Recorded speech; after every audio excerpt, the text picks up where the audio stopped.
ಅದು ಉದ್ಯಮ ಅಂತ ಹೇಳಿದರು. ನನ್ನ ಉದ್ಯಮ ಶುರುವಾಗಿದೆ ಕಾರ್ಕಳದಲ್ಲಿ. ಹೆಚ್ಚಿನವ್ರಿಗೆ ಮಕ್ಕಳಿಗೆ ಗೊತ್ತಿರಲಿಕ್ಕಿಲ್ಲ. ಇಲ್ಲೊಂದು ವೆಲ್ಕಮ್ ಹೋಟ್ಲ್ ಅಂತ ಇತ್ತು ಕಾರ್ಕಳ ಬಸ್ ಸ್ಟ್ಯಾಂಡಲ್ಲಿ. ಅದರಲ್ಲಿ ನಾನು 60 ರೂಪಾಯಿ ಸಂಬಳಕ್ಕೆ ನನ್ನ ಕೆಲಸದಲ್ಲಿ ಸೇರಿಕೊಂಡಿದ್ದೆ.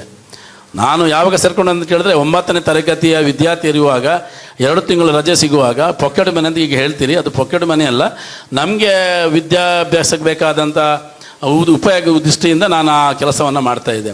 ನಾನು 10ನೇ ಕ್ಲಾಸ್ ಫೈಲ್ ಆದಮೇಲೆ ಇಲ್ಲಿಂದ ಬಿಟ್ಟು ಬರೋಡಕ್ಕೆ ಹೋದೆ. ಅದು ಕಥೆಯನ್ನು ಈಗ ಹೇಳಲಿಕ್ಕೆ ತುಂಬ ಹೊತ್ತಾಗ್ತದೆ, ನಮಗೆ ಸುಧಾಕರ್ ಶೆಟ್ಟರ್ ಅವರ ಮಾತನ್ನು ಕೇಳಬೇಕು. ಈಗ ನಾನು ಸುಮಾರು ದೇಶಾದ್ಯಂತ ಸುಮಾರು 18 ರಾಜ್ಯಗಳಲ್ಲಿ ನನ್ನ ಕೆಲಸವನ್ನು ನಾನು ಮಾಡ್ತಾಯಿದ್ದೇನೆ. ಸುಮಾರು 12,000 ಜನರಿಗೆ ನಾನು ಉದ್ಯೋಗವನ್ನು ಕೊಟ್ಟಿದ್ದೇನೆ. ಸ್ಥಳ ಸಾನ್ನಿಧ್ಯ ಅಂತ ಹೇಳಿದ್ರೆ ಈಗ ನಾವು ಶಾಲೆಯಲ್ಲೇ ಇದೆ, ಹಾಗೆ ಶಾಲೆ ಒಂದು ದೇವಸ್ಥಾನ ಇದ್ದಾಗೆ. ಹಾಗೆ ಎಲ್ರಿಗೂ ವಂದಿಸುತ್ತಾ ವೇದಿಕೆಯ ಮೇಲಿರುವಂಥ ಡಾಕ್ಟರ್ ಸುಧಾಕರ್ ಶೆಟ್ಟರು ಒಂದು ಕಾರ್ಕಳದಲ್ಲಿ ವಿದ್ಯಾಕ್ರಾಂತಿಯನ್ನೇ ಮಾಡಿದಂತ ಹೇಳ್ಬೋದು.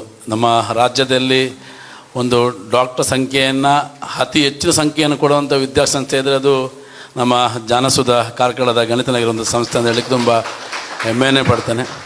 ಅದರ ಜೊತೆಗೆ ಈ ಕಾಲೇಜಿನನ್ನು ಹೇಳಬೇಕು, 621 ಅಂಕವನ್ನು ಪಡೆದಂಥ ವಿದ್ಯಾರ್ಥಿಗಳು ನಮ್ಮ ಗೌರ್ಮೆಂಟ್ ಶಾಲೆಯಲ್ಲಿ ಇದ್ದಾರಂತ ಹೇಳೋದೇ ನಮಗೆ ಭಾಳ ಹೆಮ್ಮೆ. ಅದಕ್ಕೋಸ್ಕರವಾಗಿ ಅಧ್ಯಾಪಕ ವೃಂದಕ್ಕೆ ಮೊದಲನಾಗಿ ನಾನು ಅಭಿನಂದಿಸುತ್ತಾ ವಿದ್ಯಾರ್ಥಿಗಳಿಗೂ ಕೂಡ ನಾನು ಅಭಿನಂದಿಸೋಕ್ಕೆ ಇಷ್ಟಪಡ್ತೇನೆ. ಯಾಕೆಂತ ಹೇಳಿದ್ರೆ ಈಗಿನ ಕಾಲಘಟ್ಟದಲ್ಲಿ ಸರ್ಕಾರಿ ಶಾಲೆಗೆ ಹೋಗೋದೇ ಭಾಳ ವಿರಳ. ಅದರಲ್ಲಿ ಹೋಗಿ ಇಂಥ ಒಂದು ಅತ್ಯುತ್ತಮವಾದ ಅಂಕವನ್ನು ಪಡೆಯುವುದೇ ಭಾಳ ಶ್ರೇಷ್ಠ ಸಾಧನೆ ಅಂತ ಹೇಳಲಿಕ್ಕೆ ನಾನು ಇಷ್ಟಪಡ್ತೇನೆ. ಇವತ್ತಿನ ಒಂದು ಕಾರ್ಯಕ್ರಮ ಅವಿನಾಶ್ ಅಣ್ಣವರು ಅಣ್ಣ ಅಂತ ಹೇಳಿ ತಮ್ಮನಾದರೂ ಈ ಕಾರ್ಯಕ್ರಮ ನನಗೆ ಅಣ್ಣನಾಗಿದ್ದಾರೆ. ಯಾಕೆ ಅಂತ ಹೇಳಿದ್ರೆ ಸಾಧನೆ ಮುಖಾಂತರವಾಗಿ ಅವರು ಅಣ್ಣನಾಗಿದ್ದು. ನಾನು ಅಲ್ಲಿ ಪ್ರಿನ್ಸಿಪಲ್ ಚೇಂಬರಲ್ಲಿ ಕೂತ್ಕೊಳ್ಳುವಾಗ ಇವರು MC ಮಾಡೋರು ಹೇಳಿದರು, ಅವರು ಪಟಾಕಿಯನ್ನು ಮಾರಿ ಅದರಿಂದ ಬಂದ ಹಣದಿಂದ 3 ಲಕ್ಷದಿಂದ ಒಂದು ವಿದ್ಯಾರ್ಥಿ ವೇತನವನ್ನು ಕೊಡ್ತಾರೆ ಅಂತ ಹೇಳಿದರೆ ಅದಕ್ಕಿಂತ ದೊಡ್ಡ ಸಾಧನೆ ಯಾವುದೂ ಇಲ್ಲ. ಯಾಕೆ ಅಂತ ಹೇಳಿದರೆ ಇವತ್ತು ನಾವು ವಿದ್ಯಾರ್ಥಿ ವೇತನವನ್ನು ಪಡ್ಕೊಳ್ತೇವೆ, ಮುಂದಿನ ದಿನಗಳಲ್ಲಿ ಇದು ತಮಗೆ ಪ್ರೇರಣೆ ಆಗಿರಲಿ ಅಂತ ಉದ್ದೇಶದಿಂದ MC ಮಾಡುವವರು ಅವರು ಹೇಳಿದ್ದು ನಮಗೆ, ತಾವು ಮುಂದೆ ಡಾಕ್ಟ್ರಾಗಿ ಇಂಜಿನಿಯರ್ ಆಗಿ CA ಇವರ ಮಗಳಿಗೆ ಸಾಧನೆಯನ್ನು ಮಾಡಿ CA ಅನ್ನು ಕಲಿತಾ ಇದ್ದಾರೆ, ಉಳಿದ ಮಕ್ಕಳು ಇಂಜಿನಿಯರನ್ನು ಮಾಡ್ತಾಯಿದ್ದಾರೆ. ತಾವು ಕೂಡ ಸಂಪಾದನೆಯನ್ನು ಮಾಡ್ತೀರಿ. ಮಾಡಿದಾಗ ಮೊದಲ ಸಂಬಳ ಬಂದಾಗ ಏನು ಮಾಡಿದೆ ಅಂತ ಸ್ವಾಭಾವಿಕವಾಗಿ ದೇವಸ್ಥಾನಕ್ಕೆ ಕೊಡ್ತೀರಿ, ತಂದೆ ತಾಯಿಗೆ ಕೊಡ್ತೀರಿ. ಎಷ್ಟು ಬೇಕಾದರೂ ಬರಲಿ, ಒಂದು 100 ರೂಪಾಯಿ ಆದರೂ ಕೂಡ ನೀವು ವಿದ್ಯಾಸಂಸ್ಥೆಗೆ ದಾನ ಮಾಡಿ ಅಂತ ಹೇಳೋದ್ರ ಮೂಲಕ ನನಗೆ ಒಂದು ಪ್ರೇರಣೆ ಆಗಿದೆ. ಯಾಕೆ ಅಂತೇಳಿ ಅಮ್ಮನ ನೆರವು ಅಂತ ಈ ಕಾರ್ಯಕ್ರಮದ ಶೀರ್ಷಿಕೆ ಅಂತ ಹೇಳೋದಿಲ್ಲ, ಅದರ ನೇಮ್ ಟ್ಯಾಗೇ ಹಾಗೆ. ನಾನು ಕೂಡ ಅಮ್ಮನನ್ನು ಭಾಳ ಪ್ರೀತಿಯಿಂದ ಅತಿ ಗೌರವದಿಂದ ಕಾಣುವವನು. ಯಾಕೆ ಅಂತ ಹೇಳಿದರೆ ಅಮ್ಮ ಅಂತ ಪದವೇ ಅದು ನಾವು ಹುಟ್ಟಿ ನಾವು ಸಾಯುವ ತನಕ ಕೂಡ ಅವಿರತವಾಗಿ ನೆನಪಿರುವಂಥದ್ದು ಯಾವುದಂತ ಕೇಳಿದರೆ ಅಮ್ಮ. ಆ ಅಮ್ಮ ನೆರವಂಥ ಒಂದು ಶೀರ್ಷಿಕೆ ನನಗೆ ಮಾರ್ಗದರ್ಶನ. ನಾನು ಡೈರೆಕ್ಟಾಗಿ ಕೂಡ ಎಲ್ಲಿ ನಾನು ವಿದ್ಯಾಸಂಸ್ಥೆಗೆ ಕೊಡೋದು ಭಾಳ ಕಡಿಮೆ, ಮುಖಾಂತರವಾಗಿ ಕೊಡ್ತೇನೆ. ಇದು ನನಗೆ ಒಂದು ಪ್ರೇರಣೆ ಆಗಿದೆ ಇವತ್ತು ಈ ಕಾರ್ಯಕ್ರಮ. ಯಾಕೆ ಅಂತ ಹೇಳಿದ್ರೆ ಉದ್ಯಮ ಮಾಡಿಕೊಂಡು ಕೊಡೋದು ಬೇರೆ ಬೇರೆ ರೀತಿಯಲ್ಲಿ ಕೊಡೋದು ಬೇರೆ ವಿಷಯ. ತನ್ನ ಸುರುವಿಗೆ ಸಂಪಾದನೆ ಬಂದಾಗ ಇಂಥ ಒಂದು ಚಿಕ್ಕ ಕೆಲಸದಿಂದ ಹಿಡಿದು ದೊಡ್ಡ ತನಕ 10 ಲಕ್ಷ ಕೊಡೋದು ಅಂದರೆ ಈಗಿನ ಕಾಲಘಟ್ಟದಲ್ಲಿ ಇವರ ಮಟ್ಟಿಗೆ ದೊಡ್ಡ ಸಾಧನೆಯೇ ಸರಿಯೋದು. ಹಾಗೆ ಅವಿನಾಶ್ ಮತ್ತು ಅವರ ಹೆತ್ತ ತಂದೆ ತಾಯಿಗಳಿಗೆ ಅಭಿನಂದಿಸುತ್ತಾ ಉಳಿದ ಮಾತನ್ನು ಸುಧಾಕರ್ ಸರ್ ಅವರು ಹೇಳ್ತಾರೆ. ಯಾಕೆ ಅಂತ ಹೇಳಿದ್ರೆ ಅವರ ಮಾತು ಕೇಳೋದೇ ಭಾಳ ಒಂದು ಸೌಭಾಗ್ಯ. ಅದು ನಾನು ಅವರ ಯಾವುದೇ ಕಾರ್ಯಕ್ರಮ ಇರಲಿ ತಪ್ಪದೆ ಅವರ ಕಾರ್ಯಕ್ರಮನ ಹೇಳ್ತೇನೆ. ನನಗೂ ಒಂದು ಕಾರ್ಕಳಕ್ಕೆ ಒಂದು ನಂಟು ಉಂಟು. ನಾನು ವಿದ್ಯಾರ್ಥಿಗೋಸ್ಕರ ಈ ಮಾತನ್ನು ಎಲ್ಲಿಯೋದರೂ ಕೂಡ ನಾನು ಹೇಳ್ತೇನೆ. ಅದು ಉದ್ಯಮ ಅಂತ ಹೇಳಿದರು. ನನ್ನ ಉದ್ಯಮ ಶುರುವಾಗಿದೆ ಕಾರ್ಕಳದಲ್ಲಿ. ಹೆಚ್ಚಿನವ್ರಿಗೆ ಮಕ್ಕಳಿಗೆ ಗೊತ್ತಿರಲಿಕ್ಕಿಲ್ಲ. ಇಲ್ಲೊಂದು ವೆಲ್ಕಮ್ ಹೋಟ್ಲ್ ಅಂತ ಇತ್ತು ಕಾರ್ಕಳ ಬಸ್ ಸ್ಟ್ಯಾಂಡಲ್ಲಿ. ಅದರಲ್ಲಿ ನಾನು 60 ರೂಪಾಯಿ ಸಂಬಳಕ್ಕೆ ನನ್ನ ಕೆಲಸದಲ್ಲಿ ಸೇರಿಕೊಂಡಿದ್ದೆ. ನಾನು ಯಾವಾಗ ಸೇರಿಕೊಂಡೆ ಅಂತ ಕೇಳಿದ್ರೆ 9ನೇ ತರಗತಿಯ ವಿದ್ಯಾರ್ಥಿ ಇರುವಾಗ 2 ತಿಂಗಳು ರಜೆ ಸಿಗುವಾಗ ಪಾಕೆಟ್ ಮನಿ ಅಂತ ಈಗ ಹೇಳ್ತೀರಿ, ಅದು ಪಾಕೆಟ್ ಮನಿ ಅಲ್ಲ, ನಮಗೆ ವಿದ್ಯಾಭ್ಯಾಸಕ್ಕೆ ಬೇಕಾದಂಥ ಉಪಯೋಗ ದೃಷ್ಟಿಯಿಂದ ನಾನು ಆ ಕೆಲಸವನ್ನು ಮಾಡ್ತಾಯಿದ್ದೆ. ತದನಂತರವಾಗಿ ಹಂತ ಹಂತವಾಗಿ ಬೆಳೆದು 10ನೇ ಕ್ಲಾಸಲ್ಲಿ ಫೈಲ್ ಆದೆ ನಾನು. ಅದು ಪಾಸಾಗೋ ಸೌಭಾಗ್ಯ ನನಗಿರಲಿ, ನಾನು ಅಷ್ಟೇನು ಒಳ್ಳೆಯ ಸ್ಟೂಡೆಂಟು ಇಲ್ಲ ನಾನು. ಆಗ 10ನೇ ಕ್ಲಾಸಲ್ಲಿ ಪಾಸಾಗುವ ಈಗ ತಾನು ಹೇಳಿದ್ರಿ, ಇನ್ನು ಮುಂದಿನ ವಾರದಿಂದ ನಿಮಗೆಲ್ಲ ಮೊಟ್ಟೆ ಎಲ್ಲ ಸರ್ಕಾರ ಕೊಡ್ತದೆ ಅಂತೇಳಿ ಅಲ್ವಾ. ನಮಗೆ ಮೊಟ್ಟೆ ಬಿಡಿ, ಆಗ ಸಜ್ಜಿಗೆ ಇಕ್ಕಿದ್ರೆ ದೊಡ್ಡ ವಿಷಯ ಅದು. ಆ ಟೈಮಲ್ಲಿ 10ನೇ ಕ್ಲಾಸ್ ಪಾಸಾದವರಿಗೆ 35,000 ರೂಪಾಯಿ STD ಫೀಸು ಅಂತ ಇತ್ತಿತ್ತು. ಈಗ ಮೊಬೈಲ್ನ ಜಮಾನ ಬಂದಿದೆ. STD PSOಗೆ ಮಾಡಲಿಕ್ಕೆ ಅಂತ 35,000 ರೂಪಾಯಿ ಸರ್ಕಾರ ಕೊಡ್ತಾಯಿತ್ತು.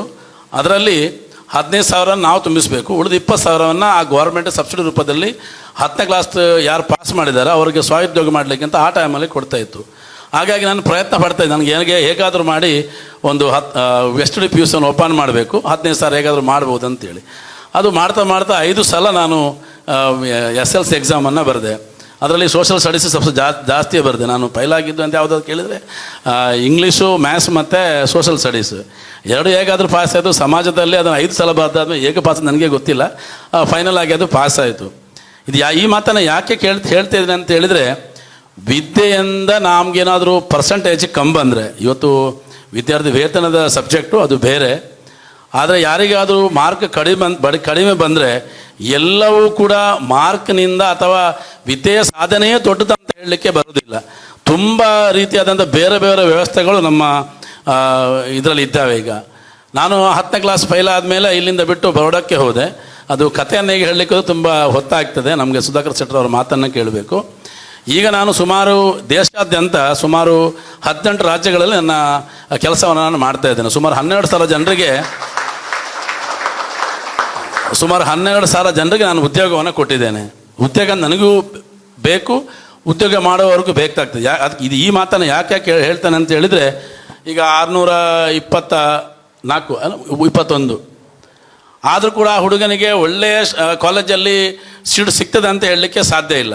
ಅಷ್ಟು ವಿದ್ಯಾರ್ಥಿ ಜೀವನದಲ್ಲಿ ಪೈಪೋಟಿಗಳಿದ್ದಾವೆ. ಈಗ 630ಕ್ಕೆ ಅದು ಕಟ್ ಆಫ್ ಆದರೆ ಮತ್ತು 620 ಅಲ್ಲಿ ಕೂಡ ಅವನಿಗೆ ಸ್ಪರ್ಧೆಯನ್ನು ಉಂಟಾಗುವಂಥ ಸಂದರ್ಭಗಳು ಇರ್ತದೆ.